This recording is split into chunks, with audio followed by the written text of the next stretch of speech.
ব্রিটেনে নিষিদ্ধ সংগঠন প্যালেস্টাইনিয়ান অ্যাকশনের পক্ষে বিক্ষোভ, পুলিশের হাতে আটক 4.5 শতাধিক বিক্ষোভকারী।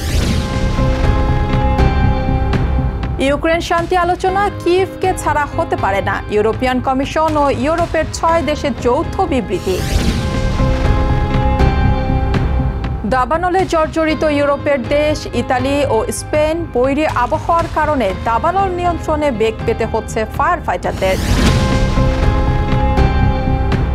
ইউরোপের আঞ্চলিক সমস্যা সমাধানে ইউরোপিয়ানদের বাদ দিয়ে আলোচনা অগ্রহণযোগ্য, ইউক্রেনকে রেখেই সমস্যা সমাধানের তাগিদ ফ্রেডরিক মার্জের।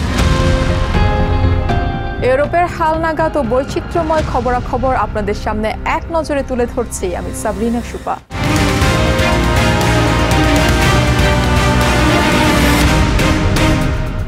ব্রিটেনে নিষিদ্ধ সংগঠন প্যালেস্টাইনিয়ান অ্যাকশনের পক্ষে বিক্ষোভে অংশ নেয় অন্তত 466 বিক্ষোভকারীকে আটক করেছে পুলিশ। শনিবার লন্ডনে ডিফেন্স অ্যাওয়ার্ড জুরিস নামে একটি সংগঠনের ডাকে এই বিক্ষোভ অনুষ্ঠিত হয়। লন্ডন মেট্রোপলিটন পুলিশ জানিয়েছে, স্থানীয় সময় শনিবার রাত 9টা পর্যন্ত পার্লামেন্ট স্কোয়ার থেকে নিষিদ্ধ ঘোষিত সংগঠনকে সমর্থন জানানোয় বিপুল সংখ্যক এই বিক্ষোভকারীকে আটক করেছে তারা। এদিন বিক্ষোভ শুরুর আগেই সামাজিক মাধ্যমে এক পোস্টে পুলিশের পক্ষ থেকে হুঁশিয়ারি করে বলা হয়, প্যালেস্টাইনিয়ান অ্যাকশন গ্রুপের যে কোনো সমর্থককেই আটক করবেন তারা। রবিবারও বড় ধরনের বিক্ষোভের আশঙ্কায় সর্বোচ্চ সতর্ক অবস্থায় রয়েছে পুলিশ। ইউক্রেনকে বাদ দিয়ে সে দেশের শান্তি আলোচনা সম্ভব নয়, একথা স্পষ্টভাবে জানিয়েছে ইউরোপের 6টি দেশ। ইউরোপিয়ান কমিশনের প্রেসিডেন্ট উর্সুলা ভন ডার লিয়েনের সঙ্গে এক যৌথ বিবৃতিতে এমন মন্তব্য করেছেন Britain, France, Germany, Italy, Poland এবং ফিনল্যান্ডের নেতারা। প্রেসিডেন্ট ডোনাল্ড ট্রাম্প রাশিয়ার প্রেসিডেন্ট ভ্লাদিমির পুতিনের সাথে ইউক্রেন বিষয়ে আলোচনায় বসতে রাজি হওয়ার প্রতিক্রিয়ায় এই ইউরোপের দেশগুলো শনিবার এই বিবৃতি দেয়। এদিকে যৌথ বিবৃতিকে স্বাগত জানিয়েছেন ইউক্রেনের প্রেসিডেন্ট ভলোদিমির জেলেনস্কি।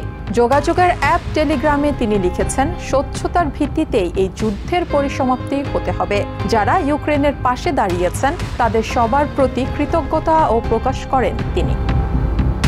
ইতালির ভেসুভিয়াস ন্যাশনাল পার্কের সৃষ্ট দাবানল নিয়ন্ত্রণে আনতে রবিবারও বেগ পেতে হয়েছে দেশটির ফায়ার ফাইটারদের। এদিন অগ্নি নির্বাপক বিমান ব্যবহার করে আগুন নিয়ন্ত্রণের চেষ্টা করেও বৈরী আবহাওয়ার কারণে সফলতা পাওয়া যায়নি।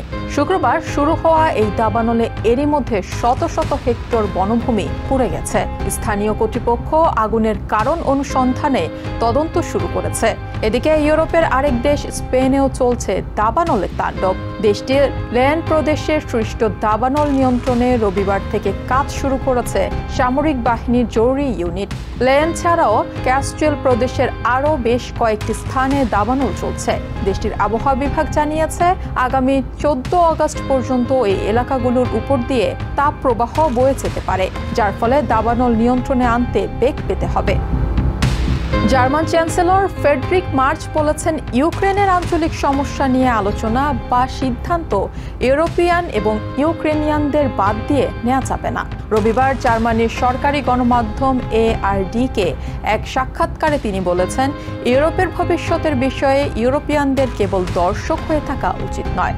আগামী সপ্তাহে প্রেসিডেন্ট ট্রাম্প ও প্রেসিডেন্ট পুতিনের বৈঠকে জেলেনস্কির অংশগ্রহণ নিশ্চিতের তাগিদ দিয়েছেন তিনি। একই সাক্ষাৎকারে তিনি আরও বলেন, ইসরায়েলের অস্ত্র রপ্তানি বন্ধ করলেও জার্মানির সাথে দেশটির সংহতি বজায় রয়েছে।